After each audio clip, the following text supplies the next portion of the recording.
Chaitanya Charitamrita Madhya Leela, Chapter 6, The Liberation of Sarvamrittacharya. Text 180. आचार्य दोष नाही ईश्वर आज्ञा hell अतएव कल्पना करी नास्तिक शास्त्र कैल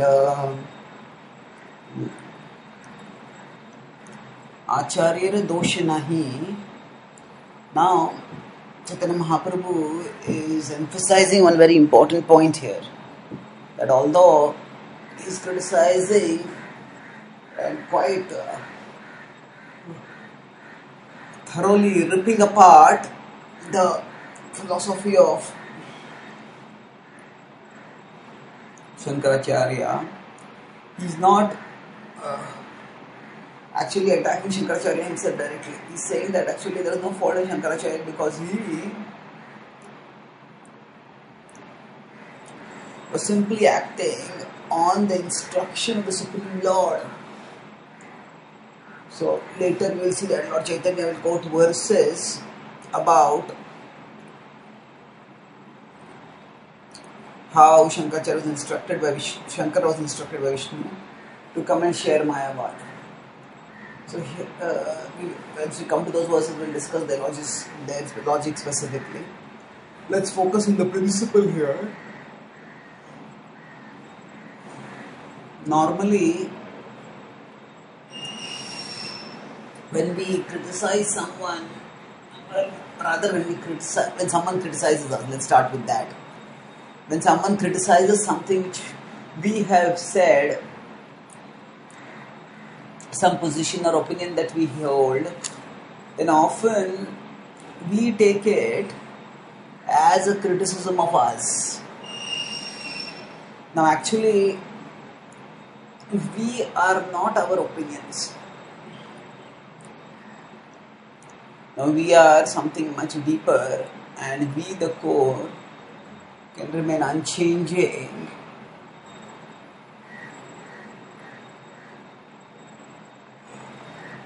Beyond whatever changes our opinions may go through. And that understanding is central for being able to be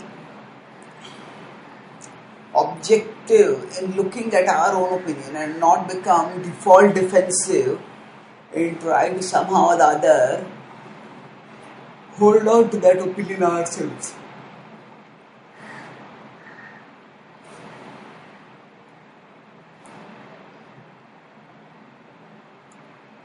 Similarly, when we turn this particular thinking around to another person,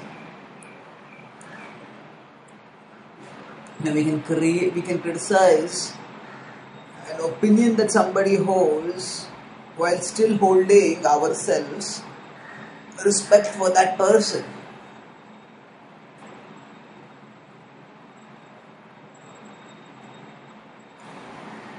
Jesus in the Bible pointed this out when he said, hate the sin, not the sinner. A sin, of course, refers to a moral flaw, a moral blemish. Whereas when we are talking about a false opinion, it's more of an intellectual flaw or an intellectual blemish. But the principle is essentially the same, that is, separating the person from what that person thinks, speaks or does. These three, our thoughts, our speech, our words and our actions. The three ways in which who we are becomes communicated to the world, and the three ways in which also we understand who others are. And yet our words, our actions and our thoughts, these do not comprise the totality of who we are. So the corresponding faculties, the mind, the body and the tongue or the mouth,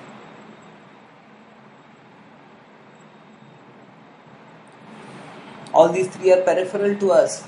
They are part of our gross body or our subtle body. They are not us.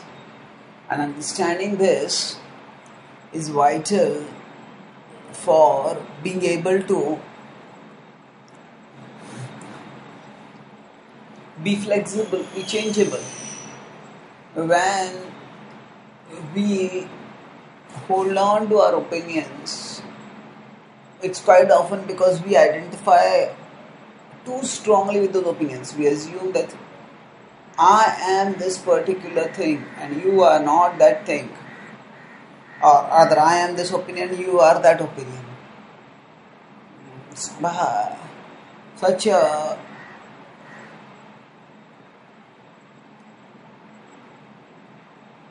conflation of a person with a position.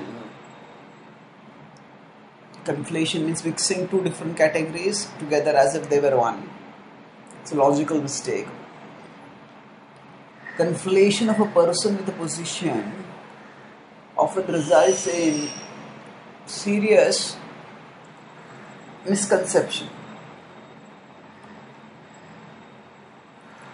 So Chaitanya Mahaprabhu here is stating that he doesn't conflate Shankara, the person, with Advaitavad or Mayavad, the position.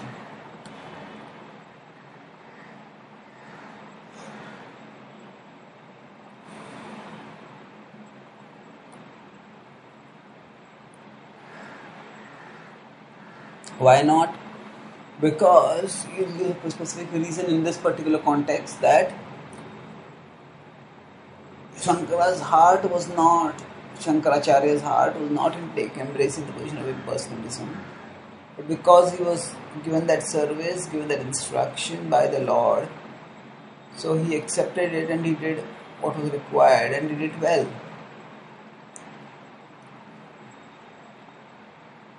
Specifically, Shankaracharya's example here is meant to convey a principle for us that we need to be careful to clarify so that people's emotion doesn't bias them against their reason, against their capacity to use their reason. It's like if we love someone and someone else criticizes the person whom we love, and often the anger itself becomes so strong that we are unable to respond calmly, that we end up responding impulsively, and such knee-jerk reactions often make things worse than what they need to be. So Chaitanya Mahaprabhu here is ensuring that the great reverence that Sarvabhauma has for Shankara, that should not clamp him down emotionally, putting him in a devotional defensive mode, where he's just become close to all reason and argument. Similarly, quite often when people have great respect for someone, some spiritual teacher, or even some teacher they consider to be spiritual, then we need to make sure that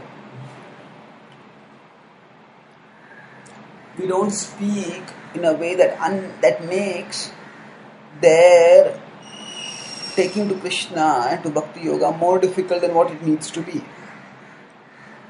For in general, by avoiding names, by avoiding making specific attacks, by directing the critiques towards the philosophy and not towards the person, we can keep ourselves on a safe track.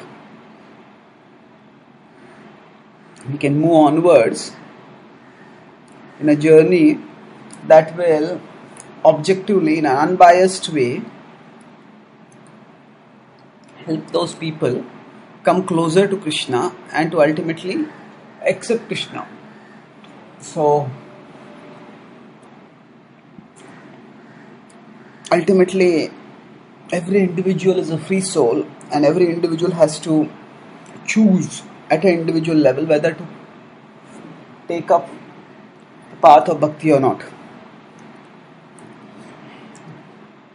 So,